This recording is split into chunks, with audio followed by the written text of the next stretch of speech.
Shalom Elohim, haleluya, puji nama Tuhan. Semangat pagi Bapak Ibu Saudara yang dikasihi Tuhan kita, Yesus Kristus. Jumpa lagi bersama saya Pendeta Samuel Mabuntu dalam Renungan Pagi ke 2545 hari. Renungan pagi ini mengudara, puji Tuhan. Bapak Ibu Saudara yang dikasihi Tuhan, sebelum kita membaca, mendengarkan, dan merenungkan firman Tuhan hari ini, mari kita berdoa, minta pimpinan Roh Kudus. Kita berdoa. Bapa di surga, berbicaralah kepada kami semua. Pakai firman Tuhan ini untuk menegur kami, menasihati kami, meneguhkan iman percaya kami, dan memberkati kami semua. Di dalam nama Tuhan Yesus yang adalah firman Allah yang hidup, kami berdoa. Amin. Haleluya. Bapak Ibu Saudara yang dikasihi Tuhan, bersama dengan saya kita akan belajar Alkitab dari kitab Kejadian sampai kitab Wahyu. Mari buka Alkitab kita. Kisah Para Rasul pasal 14 ayat 1 sampai ayat 15. Demikian firman Tuhan. Di Ikonium pun kedua rasul itu masuk ke rumah ibadat orang Yahudi, lalu mengajar sedemikian rupa, sehingga sejumlah besar orang Yahudi dan orang Yunani menjadi percaya. Tetapi orang-orang Yahudi yang menolak pemberitaan mereka memanaskan hati orang-orang yang tidak mengenal Allah dan membuat mereka gusar terhadap saudara-saudara itu. Paulus dan Barnabas tinggal di beberapa waktu lamanya di situ. Mereka mengajar dengan berani karena mereka percaya kepada Tuhan. Dan Tuhan menguatkan berita tentang kasih karunia-Nya dengan mengaruniakan kepada mereka kuasa untuk mengadakan tanda-tanda dan mujizat-mujizat. Tetapi orang banyak di kota itu terbelah menjadi dua. Ada yang memihak kepada orang Yahudi, ada pula yang memihak kepada kedua rasul itu. Maka mulailah orang-orang yang tidak mengenal Allah dan orang-orang Yahudi bersama-sama dengan pemimpin-pemimpin, mereka menimbulkan suatu gerakan untuk menyiksa dan melempari kedua rasul itu dengan batu. Setelah rasul-rasul itu mengetahuinya, menyingkirlah mereka ke kota-kota di Likaonia, yaitu Listra dan Derbe dan daerah sekitarnya. Di situ mereka memberitakan Injil. Di Listra ada seorang yang duduk saja karena lemah kakinya dan lumpuh sejak ia dilahirkan dan belum pernah dapat berjalan. Ia duduk mendengarkan ketika Paulus berbicara, dan Paulus menatap dia dan melihat bahwa ia beriman dan dapat disembuhkan. Lalu kata Paulus dengan suara nyaring, "Berdirilah tegak di atas kakimu." Dan orang itu melonjak berdiri, lalu berjalan kian kemari. Ketika orang banyak melihat apa yang telah diperbuat Paulus, mereka itu berseru dalam bahasa Likaonia, "Dewa-dewa telah turun ke tengah-tengah kita dalam rupa manusia." Barnabas mereka sebut Zeus, dan Paulus mereka sebut Hermes, karena ia yang berbicara. Maka datanglah imam dewa Zeus yang kuilnya terletak di luar kota, membawa lembu-lembu jantan dan karangan-karangan bunga ke pintu gerbang kota untuk mempersembahkan korban bersama-sama dengan orang banyak kepada rasul-rasul itu. Mendengar itu, Barnabas dan Paulus mengoyakkan pakaian mereka, lalu terjun ke tengah-tengah orang banyak itu sambil berseru, "Hai kamu sekalian, mengapa kamu berbuat demikian? Kami ini adalah manusia biasa sama seperti kamu. Kami ada di sini untuk memberitakan Injil kepada kamu, supaya kamu meninggalkan perbuatan sia-sia ini dan berbalik kepada Allah yang hidup, yang telah menjadikan langit dan bumi, laut dan segala isinya." Amin. Firman Tuhan. Haleluya. Bapak Ibu Saudara yang dikasihi Tuhan, dari kebenaran firman Tuhan ini kita dapat melihat bahwa Tuhan menyertai pelayanan Barnabas dan Paulus. Amin. Dan saya meyakinkan semua kita orang percaya bahwa Tuhan adalah Immanuel. Dia beserta dengan saudara dan saya, baik dalam suka maupun duka, di saat senang maupun di saat saudara menderita. Tuhan tetap setia. Dia menyertai saudara dan saya. Amin. Haleluya. Bapak Ibu Saudara yang dikasihi Tuhan, Barnabas dan Paulus, mereka ini pergi ke sana kemari untuk apa, saudara? Untuk memberitakan Injil. Amin. Mereka selalu hadir di rumah-rumah ibadat untuk mengajar. Dan pengajaran mereka sangat-sangat mempengaruhi orang banyak. Sehingga orang-orang yang tadinya tidak percaya menjadi percaya kepada Tuhan Yesus. Amin. Haleluya. Tuhan memberkati pelayanan Barnabas dan Paulus. Sehingga banyak tanda-tanda heran, tanda-tanda ajaib, mujizat-mujizat terjadi melalui pelayanan mereka. Haleluya. Saudara perhatikan ayat 3. Paulus dan Barnabas tinggal beberapa waktu lamanya di situ. Mereka mengajar dengan berani karena mereka percaya kepada Tuhan. Dan Tuhan menguatkan berita tentang kasih karunia-Nya dengan mengaruniakan kepada mereka kuasa untuk mengadakan tanda-tanda dan mujizat-mujizat. Haleluya. Bapak Ibu Saudara yang dikasihi Tuhan, dalam pelayanan Barnabas dan Paulus, mereka betul-betul melihat kuasa Allah bekerja dalam setiap pelayanan mereka. Orang-orang sakit disembuhkan, orang-orang yang lemah imannya dikuatkan, orang-orang yang tidak percaya kepada Tuhan menjadi percaya. Karena apa? Mereka melihat tanda-tanda heran yang menyertai Barnabas dan Paulus. Haleluya. Saudara yang dikasihi Tuhan, pelayanan Barnabas dan Paulus sangat-sangat populer saat itu. Sehingga mereka banyak follower, banyak pengikut. Kemana mereka pergi, banyak orang mengikuti mereka. Saudara yang dikasihi Tuhan, perhatikan ini. Di balik kesuksesan pelayanan Barnabas dan Paulus, orang-orang Yahudi merasa tersaingi, membuat mereka orang-orang Yahudi geram dan marah dengan pelayanan Barnabas dan Paulus. Orang-orang Yahudi ini berusaha dan berupaya supaya Barnabas dan Paulus ditangkap. Saudara yang dikasihi Tuhan, perhatikan ayat 5 di sana. Maka mulailah orang-orang yang tidak mengenal Allah dan orang-orang Yahudi bersama-sama dengan pemimpin-pemimpin mereka menimbulkan suatu gerakan untuk apa? Untuk menyiksa dan melempari kedua rasul itu dengan batu. Saudara yang dikasihi Tuhan, dengar ini baik-baik. Kesuksesan pelayanan Barnabas dan Paulus tidak berarti tidak ada musuh.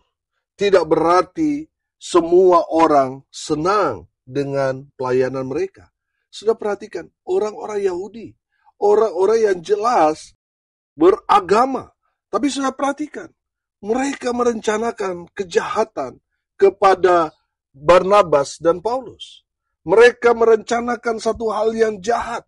Tujuan mereka untuk membunuh Barnabas dan Paulus. Saudara yang dikasihi Tuhan, orang-orang Yahudi berusaha, berupaya supaya Barnabas dan Paulus ditangkap hidup atau mati. Dari firman Tuhan ini kita belajar bahwa kita harus waspada. Saudara perhatikan, mereka berusaha, berupaya untuk menangkap Rasul Barnabas dan Paulus. Saudara perhatikan, ayat 6, setelah rasul-rasul itu mengetahuinya, menyingkirlah mereka ke kota-kota di Likaonia, yaitu Listra dan Derbe dan daerah sekitarnya. Saudara yang dikasihi Tuhan, dari firman Tuhan ini kita belajar. Kalau saudara ditolak di satu tempat, jangan trauma pelayanan, jangan mundur. Tetap semangat, tetap gas, amin, haleluya. Kalau tertutup di satu tempat, Tuhan akan bukakan di tempat-tempat yang lain, amin. Ayat berikut saudara kita akan belajar, ayat 7 sampai ayat seterusnya. Kita akan belajar dari Barnabas dan Paulus bagaimana bersikap di tengah-tengah orang-orang yang pro kontra dalam pelayanan. Perhatikan bagaimana Barnabas dan Paulus, mereka tidak terpengaruh dengan tekanan yang datang dari orang-orang Yahudi, orang-orang yang kontra dengan mereka. Saudara, ketika Barnabas dan Paulus melakukan mujizat pada orang yang lumpuh dari lahir, orang-orang pada saat itu mengira bahwa Barnabas dan Paulus ini adalah dewa. Dari Barnabas dan Paulus kita akan belajar bagaimana kita bersikap sebagai hamba Tuhan. Saudara, kita akan mengalami sama seperti yang dialami Barnabas dan Paulus. Bagaimana mereka dipakai Tuhan dengan luar biasa. Banyak tanda dan mujizat terjadi dalam pelayanan mereka. Saudara yang dikasihi Tuhan, Barnabas dan Paulus pada saat itu sangat-sangat terkenal. Mereka sangat-sangat populer. Mereka dianggap dewa. Artinya apa, saudara? Mereka disembah sebagai dewa. Saudara yang dikasihi Tuhan, dengar ini baik-baik. Banyak hamba Tuhan jatuh dalam hal ini. Ketika banyak pengikut lalu disembah sama seperti dewa, banyak orang, saudara, yang jatuh dalam keadaan seperti ini. Dari firman Tuhan ini, kita belajar dari Barnabas dan Paulus. Kita belajar rendah hati. Amin. Sudah perhatikan ayat 14. Mendengar itu, Barnabas dan Paulus mengoyakkan pakaian mereka lalu terjun ke tengah-tengah orang banyak itu. Saudara yang dikasihi Tuhan, banyak orang memuji, banyak orang memuja, menyembah Barnabas dan Paulus. Mereka takjub dengan pengajaran dan juga banyak tanda dan mujizat yang mereka lakukan, sehingga orang banyak mengatakan bahwa mereka ini adalah dewa yang jadi manusia. Saudara yang dikasihi Tuhan, perhatikan, Barnabas dan Paulus, mereka mengoyakkan pakaian mereka. Mereka merendahkan diri mereka, bahwa mereka ini hanyalah manusia biasa. Mereka ini bukan Tuhan. Mereka hanya manusia. Saya melihat di sini ayat 15. Hai kamu sekalian, mengapa kamu berbuat demikian? Kami ini adalah manusia biasa sama seperti kamu. Saudara yang dikasihi Tuhan, saya melihat di sini Barnabas dan Paulus tidak memanfaatkan keadaan mereka, di mana situasi pada saat itu sedang mengeluh-elukan mereka, memuja dan menyembah mereka. Saudara lihat Barnabas dan Paulus, dia tahu diri. Makanya mereka mengoyakkan pakaian mereka sebagai wujud mereka hanyalah manusia biasa. Saudara yang dikasihi Tuhan, ada berapa banyak hamba Tuhan ketika mereka melakukan mujizat, mereka merasa diri hebat, mereka lupa diri bahwa mereka hanyalah hamba, mereka hanyalah alat, tetapi mereka sudah mabuk dengan puji-pujian dari manusia. Saudara yang dikasihi Tuhan, kalau saudara mendoakan orang, lalu orang itu sembuh, orang itu mengalami mujizat, ingat, kita harus tahu diri. Kita harus tetap rendah hati. Kita ini hanya alat. Yang melakukan mujizat bukan kita, tapi Tuhan. Kebetulan saja Tuhan pakai kita. Jangan merasa diri bahwa saudara itu Tuhan. Bapak Ibu Saudara, banyak hamba Tuhan jatuh di sini. Ketika followernya mulai banyak. Ketika sudah banyak tanda-tanda yang Tuhan lakukan dalam pelayanan, lupa diri. Mulai tinggi hati. Bapak Ibu Saudara yang dikasihi Tuhan, bertobat. Saudara lihat, Barnabas dan Paulus, mereka rendah hati. Mereka tahu diri di hadapan Tuhan dan di hadapan orang banyak. Mereka mengatakan, kami ini adalah manusia biasa sama seperti kamu. Mereka mau mengatakan kami tidak layak untuk kalian sembah karena kami sama seperti kalian. Saudara yang dikasihi Tuhan, ini adalah statement yang luar biasa dari Barnabas dan Paulus yang mengajarkan kepada kita supaya kita tetap rendah hati. Kalau Tuhan pakai kita luar biasa, tetap rendah hati. Kalau banyak orang mengeluh-elukan, saudara-saudara juga harus tahu diri. Amin. Ingat, Kita ini hanya debu, kita hanya dipakai Tuhan. Kita bukan pencipta, kita bukan Tuhan. Kita nggak layak disembah. Yang layak disembah itu Tuhan. Tapi saudara perhatikan, banyak hamba Tuhan jatuh ketika orang mulai menyembah mereka. Hamba-hamba Tuhan mulai lupa diri. Saudara yang dikasih Tuhan, tetap rendah hati, tetap tahu diri. Ingat, kita ini hanya debu, hanya manusia yang dipakai Tuhan, yang layak untuk disembah, dipuji-puja hanya Tuhan Yesus. Jangan mencuri kemuliaan Tuhan. Ingat, kita hanya alat, hanya hamba, hanya manusia biasa. Amin. Yang kedua, saudara, dari firman Tuhan ini kita belajar bahwa Barnabas dan Paulus tetap fokus memberitakan Injil. Amin. Saudara yang dikasihi Tuhan, Barnabas dan Paulus tetap fokus pada panggilan mereka. Amin. Saudara, ada berapa banyak orang ketika mendoakan orang lain, lalu orang itu sembuh, saudara, habis itu apa? Buka praktek. Buka praktek, saudara, jadi dukun Kristen. Saudara yang dikasihi Tuhan, dengar ini baik-baik. Fokus pada memberitakan Injil. Amin. Saudara, jangan fokus pada amplop.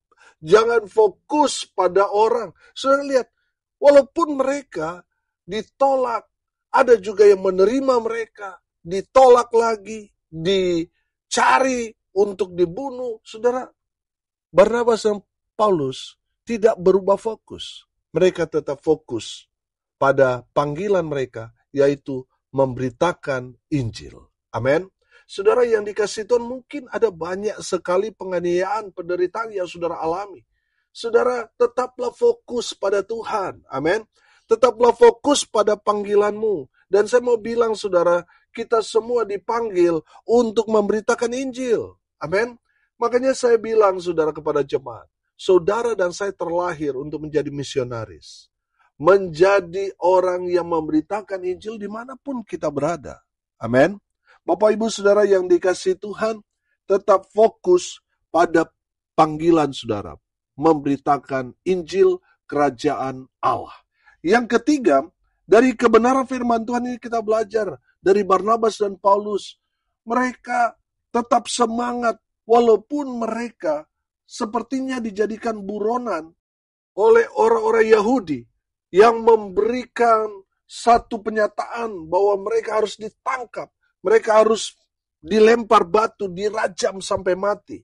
Saudara yang dikasihi Tuhan, pertanyaannya, apakah Barnabas dan Paulus ketika mereka menghadapi kenyataan itu mundur? Mereka kecewa dengan Tuhan? Mereka berubah profesi? Tidak, saudara. Mereka tetap semangat. Amin. Dalam mengerjakan misi Tuhan. Haleluya. Bapak Ibu Saudara yang dikasihi Tuhan, dari kebenaran firman Tuhan ini kita dapat melihat dan belajar bahwa dalam pelayanan itu pasti kita akan seperti Barnabas dan Paulus. Kita akan berhadapan dengan orang yang pro dengan kita dan ada juga yang kontra dengan kita. Saudara yang dikasihi Tuhan, saudara ketika dipakai Tuhan dengan luar biasa, tanda-tanda mujizat Tuhan sertai dalam pelayanan saudara. Saudara akan mengalami di mana ada banyak orang yang mengikuti saudara. Banyak orang akan takjub dengan pengajaran firman yang saudara ajarkan. Saudara yang dikasihi Tuhan, dalam situasi seperti itu saudara akan populer, saudara akan terkenal, saudara akan banyak pengikutnya, saudara banyak yang akan bersama-sama dengan saudara. Tapi dengar ini baik-baik. Dalam situasi seperti itu, tetap rendah hati. Tahu diri. Bukan kita yang melakukan mujizat. Kita hanya alat. Yang kedua, saudara, tetap fokus pada panggilan saudara. Memberitakan Injil. Dan yang ketiga, saudara, tetap semangat. Melayani. Memberitakan kabar baik kepada semua orang. Amin. Mari kita berdoa. Terima kasih Bapa di surga atas kebenaran firman yang sangat memberkati kami. Berkati semua pendengar dimanapun mereka berada. Tuhan memberkati hidup mereka. rumah tangga mereka diberkati, usaha, pekerjaan, pelayanan mereka dibuat beruntung berhasil dalam segala hal. Mereka yang sakit disembuhkan, mereka yang lemah dikuatkan, hibur mereka yang berduka cita. Dan hamba berdoa ya Tuhan, biarlah Tuhan memberkati tanggal 20 Juni, di mana kami akan merayakan hari ulang tahun Renungan Pagi Mengudara 7 tahun. Tuhan sertai pelayanan ini dan sudah memberkati banyak orang. Hamba berdoa biarlah tempat yang akan kami gunakan dikuduskan di Hotel Infinity X Jimbaran. Tuhan memberkati semua yang mensupport lewat doa, daya, dan dana. Mereka yang terlibat dalam pekerjaan Tuhan ini, semua dilawat Tuhan, diberkati oleh Tuhan Yesus. Hamba berdoa di dalam nama Tuhan Yesus. Biarlah berkat surga turun memenuhi semua pendengar. Bapak, Ibu, Saudara yang dikasihi Tuhan, arahkanlah hatimu kepada Tuhan, dan terimalah berkat dari Tuhan Yesus. Tuhan memberkati engkau dan melindungi engkau. Tuhan menyinari engkau dengan wajah-Nya dan memberi engkau kasih karunia. Tuhan menghadapkan wajah-Nya kepadamu dan memberi engkau damai sejahtera. Di dalam nama Tuhan Yesus, sumber segala berkat. Bapak, Ibu, Saudara yang percaya, diberkati Tuhan, katakan amin. Puji Tuhan. Bapak, Ibu, Saudara yang dikasihi Tuhan, kalau saudara merasa diberkati melalui renungan pagi ini, bagikan juga kepada saudara-saudara yang lain, supaya mereka juga diberkati. Karena untuk itulah kita dipanggil, untuk jadi berkat. Salam kasih dari Bali. Saya Pendeta Samuel Mawuntu. Sampai jumpa besok pagi. Tuhan Yesus memberkati kita semua. Haleluya!